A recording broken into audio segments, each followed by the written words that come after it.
anyone who's like trying to build a consumer facing application, which is unfortunately a small amount of people, is doing things right, in my opinion.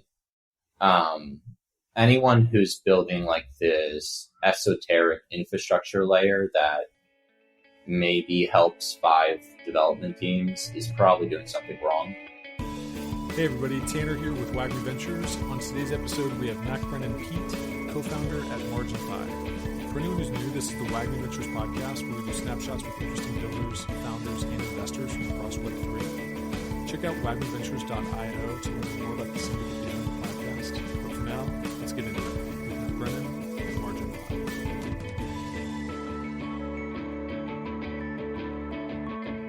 All right, what's up, everyone? This is the WAGMI Ventures podcast. I'm Tanner, and I'm here today with MacBrennan Peet, co-founder at marginfi. MacBrennan, what's up? How's it going? Hey, how are you doing? Thank you for having me on the podcast. Yeah, definitely. Thanks so much for coming on. I know we have a ton to talk about, so I'm stoked to chat here. So yeah, just to start, always super curious about people's crypto journey and how it intersects with their professional journey. Maybe you could start there and just walk us through how that intersected and culminated in the creation of marginfi. Yep. So my background is in tech and in finance, which crypto's kind of the effective intersection of. So just real quick, I previously founded a hedge fund and I managed that for 4 years. And then I liquidated that at profit to do some quick work at Morgan Stanley, a private equity firm. And then after that, I started a health tech company, grew that to like 20 countries inside of a year. And then that got acquired by multinational strategic. And then, so had like a tech background under my belt and finance background under my belt. The whole time was tracking crypto more as an asset class. So I've been watching Bitcoin since really like 2012. And then Ethereum was also very much on my radar. But I think realistically in 2020 is when crypto started to materialize more as a viable technology class, not just an asset class, especially with like the DeFi applications being built on Ethereum. And so that's what sort of provided a lot of validity to building something impactful in space. So that was the culmination of then starting marginfi. Super cool. Okay. So for anyone who's unfamiliar, could you talk a little bit, just maybe unpack, like what is marginfi? What are you guys seeking to enable with what you're building over there? Yeah. So marginfi is a product that solves crypto's like original promise, where you can self-custody assets and you can earn permissionless, over-collateralized, transparent, double-audited, code-verified, open-source yield on it in a plus EV way, in a way in which like smarter people aren't going to come in and take from you. And so that's what marginfi is. Marginfi right now materializes for most people as a lending platform. So people all over the world have they have bank accounts, right? And you're probably earning like 2%, 3% in your bank account, maybe up to 5% in your bank account. And even more so, there's people in other countries around the world where financial infrastructure is really hard to come by. Stable currencies are really hard to come by. marginfi is a better product for wherever you are, whatever currency you're using, as a place to earn that passive interest. So like USDC or UST on marginfi is consistently at like 15% yield plus annually, as opposed to like 5% as a high yield savings account in America, for example. Anyone all over the world can hold stable assets like USDT, USDC, non-volatile assets. They can hold exposure to the crypto asset space, like as a part of their portfolio. So maybe that's like SOL or ETH, and they can earn yield on it as well. And then they can also collateralize these positions and borrow against them. And that's true on marginfi right now. We have a ton of countries represented, a ton of like non-English speakers using marginfi, a ton of people who are coming from countries with like poor financial infrastructure, who don't have access to stable currencies. And all you need to use marginfi is internet connection. You don't need anything else. And that's that's really transformative. Like we have such a massive advantage over traditional finance institutions just with that value prop alone. That someone can come in right now, lend any amount up to like our risk parameters, borrow any amount up to our risk parameters and up to the value that you've lent in, and withdraw it all immediately if you want. So that's where marginfi exists now. MarginFi as a whole, we have like a very comprehensive thesis at Margin that a borrow lend, a stable coin, and a stable swap, as they're commonly known in the crypto space, are actually the same product. They should be the same pool of liquidity. They should abide by the same risk parameters and the same general risk framework.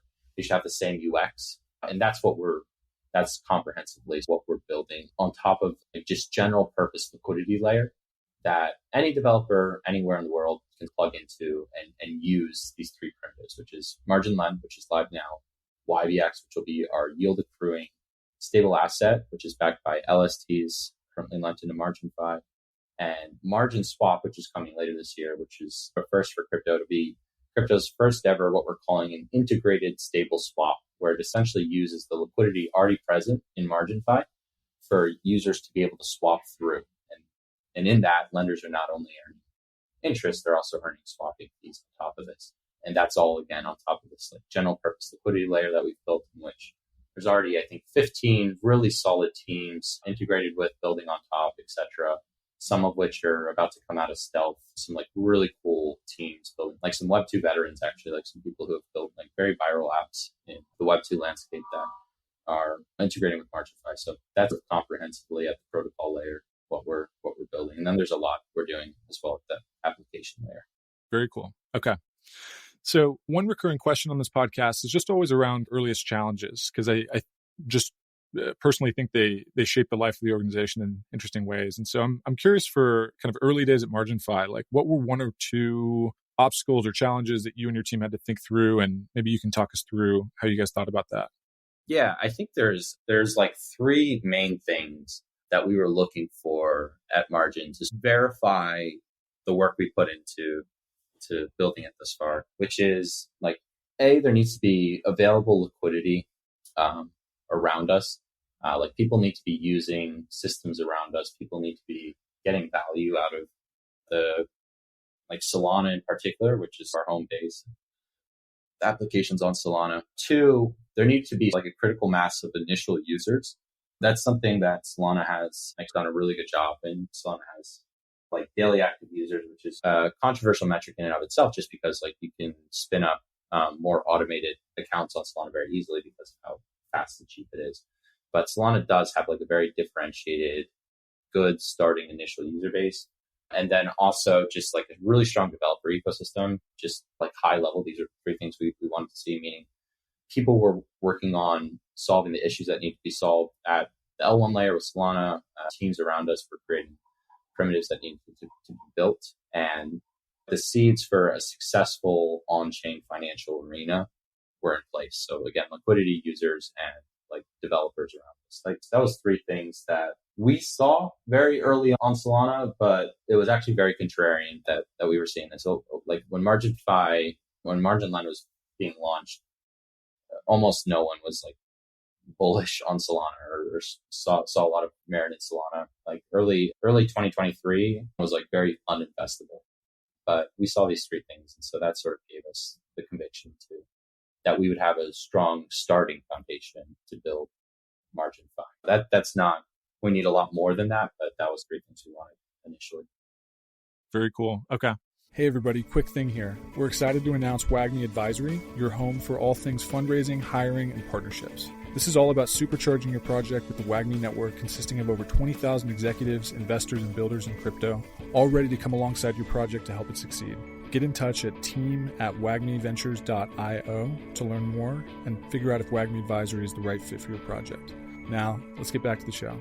So flip side of that question might be about surprises, where surprises may have kind of a more positive connotation than challenges, where I'm curious if there were any tailwinds or any aspects of the journey or story that might be interesting to highlight that could be serendipitous. I don't want to say luck, but serendipitous trends or narratives. I'm just curious how you think about surprises in the uncertainty of the journey.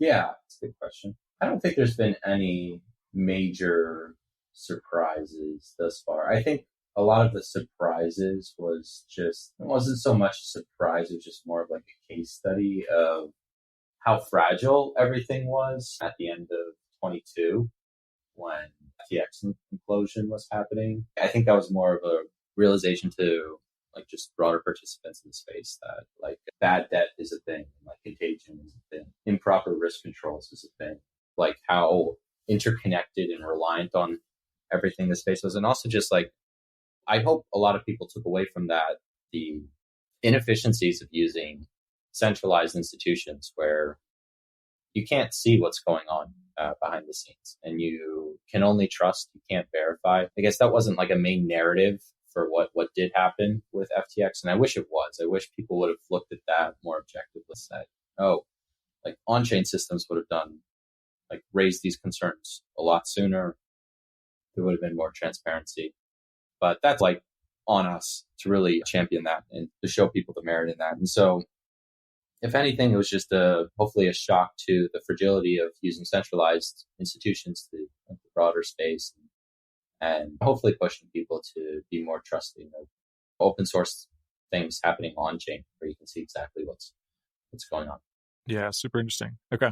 So I'm curious, what gets you personally excited the most as you think about the trajectory of what's being built at MarginFi? Maybe you've already touched on the roadmap a little bit, but maybe also from the curiosity perspective and by that, I just mean maybe angles you think may become more important over time or trends that may become more important over time. Yeah. You know, how does all that intersect with your kind of motivation and what gets you excited? Yeah. So if one important differentiator, I think, with us is if all we end up serving at MarginFi are crypto natives, everything we've done will just be a complete failure. Like MarginFi as a protocol and as an application has just a tremendous advantage over like traditional finance incumbents.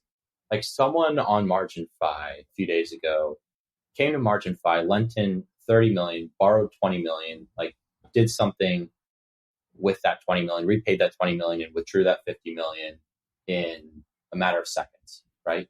Like that will never happen at a retail bank. You can't do that. Yeah. Like, they won't let you. And that's like at a large scale. There's also stuff at a small scale, right? Like if someone has $100 and they want to earn a really awesome yield on it, and they want to know there's no middleman and they want to know exactly what's going on and where the yield is coming from, they can just lend it into MarginFi anonymously, permissionlessly, without having to tell people what their credit score is, without having to like give up a personal identifying like number. That's also really cool. Like anyone around the world can do that. So there's like two small scale and large scale, just insane advantages we have over traditional systems. And so if we don't scale that to non-crypto natives, this will just be a complete failure. And so the pathway in scaling that very much comes through, I think, our work at the application layer, as well as the other teams building application layer, like Web 2 centric products on top of MarginFi, using like the liquidity and risk and user base that MarginFi has aggregated for them to their advantage. But like for us at like some of the application layer stuff we're doing is we're crafting a mobile first experience for MarginFi. Like right now, people use DeFi primarily through desktop. That just models nothing in the real world. Like think of the most used applications in the real world. They're like 90% used on mobile. DeFi should be no different. Like there's no reason why, there's no good answer as to why, like people should only use MarginFi through desktop. Like absolutely not. And if that is the case, like we're just going to miss out on quite literally billions of users. So one, we're really crafting a mobile experience. Two, we're very interested in making that mobile onboarding as seamless as possible. And this does mean like connecting off-chain bank accounts. And this does mean like enabling social sign-in and allowing people to have a more custom experience over how they're custodying assets on MarginFi. If it's like through self-custody or if it's through like a service provider, right? Because the world, like everyone out there doesn't know like sort of the merits of self-custody. They don't know how a crypto wallet works. They're not going to log on to their computer every time they want to check like their yield in a passive position in like their USDC, for example. So that's like something that like I'm really excited. We're really focused on the mobile experience, on the onboarding experience, where you could give MarginFi mobile to someone who's never used crypto before and they could sign in really easily. which is like non-trivial, but something we're working on.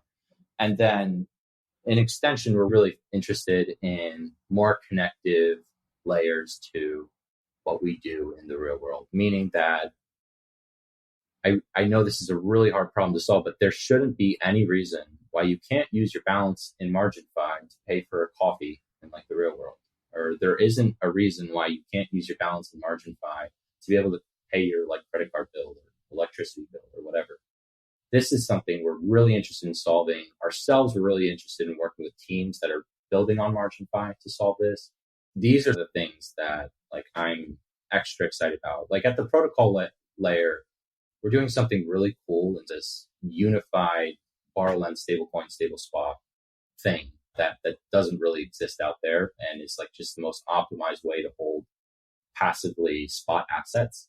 But at the application layer, yeah, we're really focused on then giving this like power to people who could really use it and making it accessible to them. So the two-pronged thing, as well as, again, like the third prong would be working with all the teams that are integrated with us and using us. Yeah, I love that. Okay, awesome. So I'd be remiss not to acknowledge potentially a subject of interest for maybe some listeners, which is that this month seems from the outside, it may have been a little tumultuous for the marginfi team. And so I'm curious if you can talk a little bit about what's been happening and then just how your team thinks about things from here. Yeah. So one of the main things that happened is my co-founder left pretty abruptly at marginfi.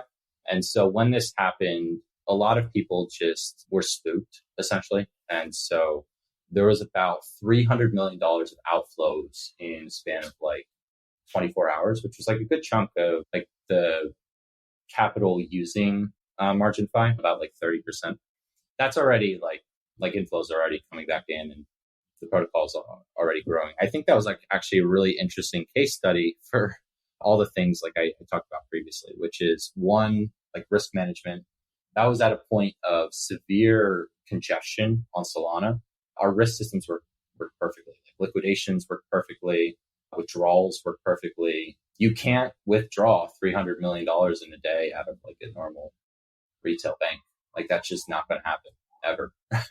You can on marginfi, which is like, again, just showing just the insane natural advantage marginfi has here. Yeah, our risk systems work perfectly. Like I would be very skeptical of like the risk systems handling that from like any other like lend borrow protocol or like really like any other protocol. Like I think a lot of people can put risk to the side when assets are appreciating, but then when assets start depreciating, you want to be in a protocol that really has a solid handle on risk management. Because if not, like bad debt will happen and losses will happen and insolvency will happen. So this was just like an awesome case study of like, hey, like we're prepared for these types of things. We've been building for these types of things at marginfi. And three, I think like the big thing is the product and team are like in an awesome spot. Like the product is continuing to grow. Products are coming. Like there's a lot in front of us in terms of on the product front. Like the team at Margin is world class. Like we work with the best people. We work with the best people in every department of what they do at Margin. We've intentionally kept a very small, lean team, but they're all just killers. And so given the product and the team is in a good spot and like inflows are already coming back in and the product is already naturally growing even after the public was just essentially spooked from resignation is like very, very bullish to me. And also, again, the cool thing is like, if there is any sort of like concern like publicly about marginfi, you can just look on chain and see exactly what's happening, right? It's not like a centralized institution where you actually have no idea what's happening with the balance sheet or like what the outstanding liabilities are or all these different things like you do with marginfi. So anytime there is concern, like you just check what's going on. So that, again, just like I'm just so bullish on how better formatted for finance and for trustlessness and for permissionlessness like marginfi is versus the incumbents, that this is almost like a positive case study for me that I can like show people like, hey, like this is how our systems worked under stress and this is, you could see everything going on here. And yeah, the market's reacting. A lot of people very interested in getting good yield deposited during that period because our stablecoin rates have consistently been like the best available stablecoin rates like in crypto from an over collateralized borrow lend. And they were even better when people were withdrawing. So yeah, just like a cool case study, I think, for anyone really skeptical of on-chain systems. Very cool. Okay. So let's take a step back here really quick. And I just would love to ask you a couple broader questions about the space in the time we have left. And the first of those is a bit of a recurring question. It's really like, what are we doing right in crypto here in 2024? And where do you think we could be doing things a little bit better as an industry, right? Yeah. If we can call it that. Anyone who's like trying to build a consumer-facing application, which is unfortunately a small amount of people, is doing things right, in my opinion. Anyone who's building like this esoteric infrastructure layer that maybe helps 5 development teams is probably doing something wrong, in my opinion. Anyone who's like trying to connect non-crypto native users to the space is doing something right. Like anyone who's just been it for the initial wave of crypto native users and capital and then topping out there, and once something new comes up, those users will just move to something else, is doing something wrong. Yeah, there's no reason to not be building consumer facing applications in crypto right now. And that's where the majority of the market is. The majority of the market isn't in like institutional DeFi. It isn't in like really anything else right now. It's in using crypto's natural advantages to build a better consumer product than currently exists, just from a functionality perspective. So anyone working on that, like, has my support. That's sort of how I think about things. Yeah, super interesting. Okay. So as a founder within crypto and having been a founder in the past in tech and finance, I'm curious your take on what it takes to be a founder in crypto uniquely, like any specific advice you may have for potentially new founders, for example. It unfortunately takes like a much bigger risk tolerance, which is just really a shortcoming of just the world in terms of like not knowing how to regulate the space, or what regulation means for the space, or any of that. And so people are just trying their best, but have realistically very little clarity on that. So that just comes with a larger risk tolerance, which I think is just its own filter for people looking to create something in the space. Or it's not even just create something in space. It's its own filter for what people decide to work on. There's a lot of things like people just don't want to work on because they're just less sure of what a certain country is going to have to say about that, which is really unfortunate. And I hope we can get past that. So I think like risk tolerance is a big filter for better or for worse, mostly for worse for the space. I think a lot of like resiliency is definitely needed. Part of crypto is just that everything is very open and transparent, and your users are right there with you, and you need to be resilient for like the ups and the downs of what comes with that. It's very less like there's a lot of business models and just like products that you can build in, I guess, the Web 2 space where that's not the case. So that's really interesting. You also, like, I'd like to see a lot more people with longer term horizons in crypto. People who are more, again, like interested in the tech stack versus like the asset class and what the tech stack enables, not like if assets are up or down on a given day. Because people who are more interested in the tech stack, they're not really as interested in like catching a uptrend or a downtrend and how that impacts the product. They're more so interested in building something sustainable that is going to be around in 10 years and delivering value to people, which is, I think, pretty few and far between in the space. There's a ton of like awesome founders, but there's also just like a lot of people that are very short-term minded, which I wish there was less of. Yeah. So I think like good characteristics to have is like a long-term mindset, and then like a filter that a lot of people coming to the space need to have is just like a greater risk tolerance. Yeah. And just like also building something that's naturally enabled by a decentralized blockchain network and not, because if you're not building something that's uniquely enabled by a blockchain, I don't actually know why you're like, there's a lot of other problems to figure out that aren't even Sure. crypto related. Yeah, it makes a ton of sense. So I have a hunch about how you might answer this, given some of what you've already shared, but I'm curious, if I were to put to you, the future of crypto is blank, how would you fill in the blank?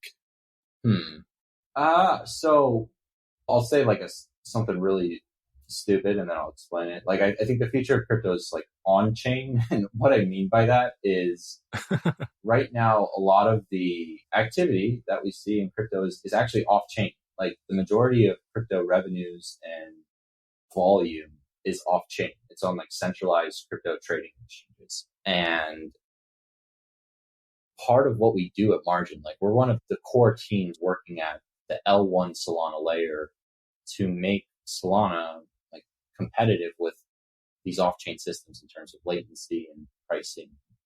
And like we can get there. Like I'm really confident that we can get there. And so I'd like to see a lot of this, like the majority of volume and activity move from off-chain to on-chain. Because it's so ironic right now, I guess, that, yeah, like crypto as an industry, most of the value and revenues and volume is generated off-chain. So I take the bet that this is going to move on-chain. And it's also going to move on-chain from like an access perspective. Like take Binance, for example. There's less and less people that can trade on Binance every day, right? Because there's just, again, just like obscurity with regulations and not knowing how to treat things. Like permissionlessness solves this, and teams will just build custom front ends around these on-chain experiences where like certain front ends will be KYC'd and only available to XYZ countries. Certain front ends will not be KYC'd and will be like offer permissionless access. And you'll just have greater resource aggregation, like particularly with DeFi, capital aggregation on-chain because of this customization, than off-chain where everything has to play by the same rules at the application layer. So a really stupid sounding response, but I think a lot of merit to it in terms of like the future of crypto being on-chain, because right now it's not. And I think that needs to change, or else another FTX Celsius BlockFi fiasco is completely imminent, because like that's the shortcomings of these off-chain systems. Yeah, super interesting take. Okay. So last question here for you. What is your team working on right now? And what's the best way for people to follow along on the journey?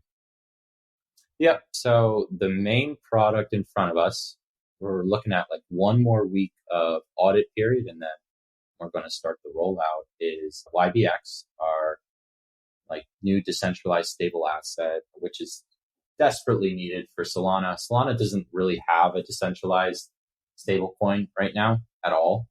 And that's a problem. Like Solana DeFi is completely reliant on USDC right now. USDC depegged like a year ago, and there's really no alternatives. And also, if a option like DAI or Frax, for example, existed on Solana, that's also just like, you're not diversified from USDC, right? Because these things are collateralized by USDC.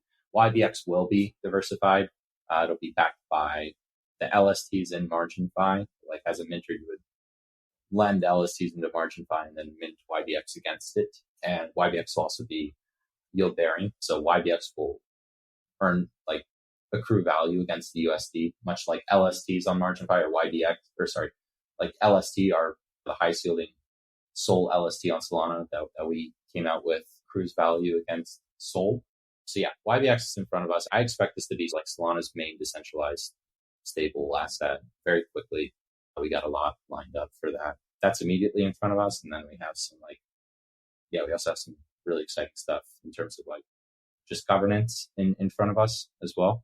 And we'll also be coming out with margin swap before the end of the year, which will be just like this completely new, again, integrated stable swap into our existing borrow-lend liquidity that also acts as our collateral for a YBX. So yeah, I'm excited for that.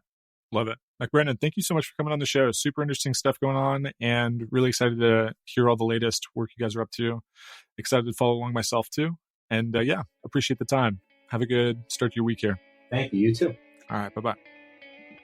Hey everybody, thanks for listening. If you enjoyed the episode, go ahead and maybe give us a good 5-star rating and subscribe wherever you're getting your podcasts so you can get all the latest conversations with the most interesting crypto founders, investors, and builders from across the world. Thanks so much. Have a good one.